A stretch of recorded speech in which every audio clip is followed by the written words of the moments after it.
चित्त, मन, बुद्धि और अहंकार में भेद। शरीर में जो तत्व चंचल है वह चित्त है और जो तत्व मनशील है वह है मन। चित्त और मन दोनों तत्व योग साधना में साधन हैं, साध्य नहीं। साध्य है अपने मूल को प्राप्त करना। इस दिशा में चित्त शक्ति गति देती है। मन अनुभव करता है और उन अनुभवों को स्वीकार भी करता है। जीवन लगातार आगे बढ़ता जाता है। चित्त शक्ति लगातार गति दे रही है। इसी चित्त शक्ति को काल शक्ति, महाकाली कहा जाता है। जीवन यात्रा के जिस पड़ाव में जो घटना घटती है उसका अनुभव मनः शक्ति स्वीकार करती जाती है। तंत्र के अनुसार मनः शक्ति महालक्ष्मी है।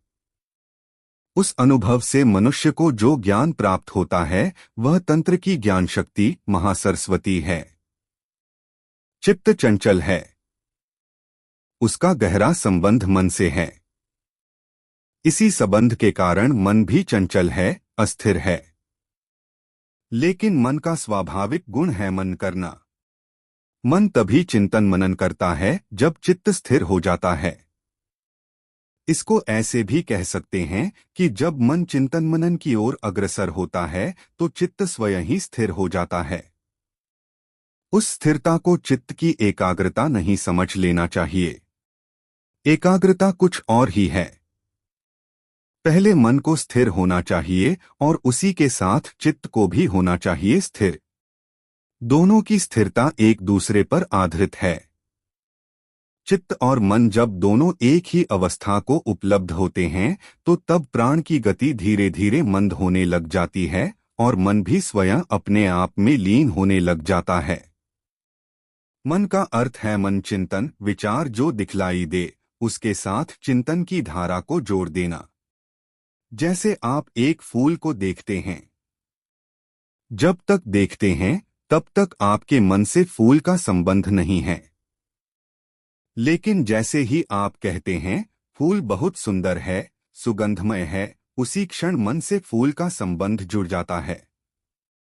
इसी प्रकार जब आप कहते हैं फूल बेकार है, उसमें तो गंध है ही नहीं, तब भी मन आपके और फूल के बीच आ जाता है।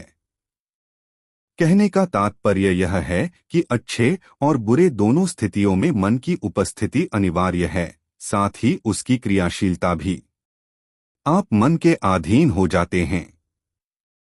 सारांश यह कि जब तक दर्शन देखना है तब तक मन नहीं है, लेकिन जब दर्शन के साथ भाव जुड़ जाता है, विचार जुड़ जाता है, शब्द जुड़ जाता है तो मन की गति शुरू हो जाती है।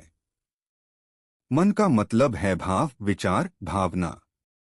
मन शब्द को आविर्भूत करने का एक यंत्र है। कहने का अर्थ है कि भावों, विचारों और शब्दों का जो जाल है वह हमारा मन है। ध्यान का अर्थ है मन का खो जाना। ध्यान का अर्थ है भाव का, विचार का, शब्द का खो जाना। इसका आशय यह नहीं कि जो व्यक्ति ध्यान में प्रवेश करेगा वह बोलेगा नहीं, वह शब्द या भाषा का प्रयोग नहीं करेगा। वह बोलेगा, वह शब्द या भाषा का प्रयोग करेगा, मगर तब उसका बोलना बोलना होगा। उसके बोलने में मन का प्रयोग नहीं होगा। वह अमन की स्थिति में बोलेगा। इसी को योगीगण ऋतंभरा वाणी कहते हैं। ऋतंभरा वाणी वह है जो मन से नहीं, सीधे आत्मा से निकलती है। अमन में जीवन के ऐक्य का बोध होता है। मन की विशेषता यह है कि वह किसी वस्तु को तोड़कर विभाजित कर देखता है। इस प्रक्रिया में जीवन खंड खंड हो जाता है। मन किसी वस्तु को पूर्णता में नहीं देख पाता। जीवन को देखेगा तो उसे बांट देगा जन्म और मृत्यु में।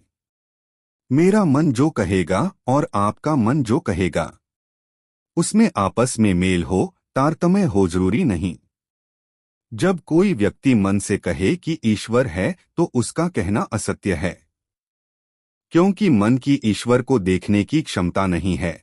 लेकिन वही व्यक्ति अमन की अवस्था में देखकर कहता है कि ईश्वर है तो उसका कहना सत्य है, क्योंकि उसने अमन की स्थिति में ईश्वर का साक्षात्कार कर लिया है। मनस्वी व्यक्ति विद्वान होता है, मनीषी होता है, उसके द्वारा दर्शन प्रकट हो सकता है, लेकिन धर्म उस व्यक्ति के द्वारा प्रकट होता है जिसका मन खो गया है। धर्म का प्राकट्य हुआ है अमन की स्थिति में ऋषि या योगी के द्वारा, लेकिन उसका प्रचार प्रसार किया है मनुष्य ने, उसके मन ने, बुद्धि ने। तो उसने गलत दिशा और दशा को प्राप्त होकर दर्शन का रूप ले लिया। द्वैत की स्थिति का जनक मन ही है। अद्वैत की स्थिति तभी बनती है जब मन मन नहीं रह जाता, आत्मा में लीन हो जाता है। केवल आत्मा रह जाती है, वही स्थिति अद्वैत है, कैवल्य है। मनस्तत्व की अवस्था के अनुसार कई रूप हैं: चित्त, मन, बुद्धि और अहंकार। जो तत्व चंचल है वह चित्त है, जो मननशील है वह मन है, जो तत्व निश्चय, निर्णय, संकल्प करे वह बुद्धि है, और जो तत्व अपने प्राय में भेद करे और दूसरे को अपने से हे समझे वह अहंकार है।